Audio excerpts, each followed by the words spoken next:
હરણ મહાદેવ.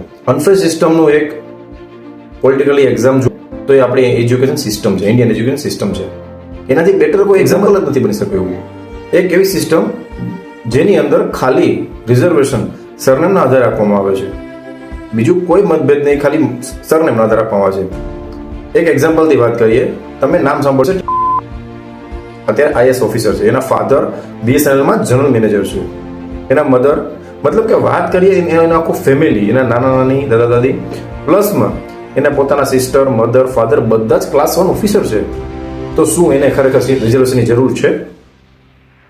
આ એનામાં એની જ કેટેગરીમાં પોતાનામાં અનફેર થઈ શકે એમ છે.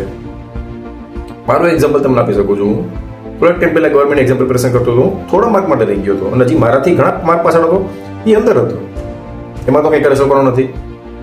સારું, તમને વાત કહું, જનરલ કેટેગરીથી આવતા કોઈ પણ વ્યક્તિ છે એ શું ગરીબ ના હોઈ શકે?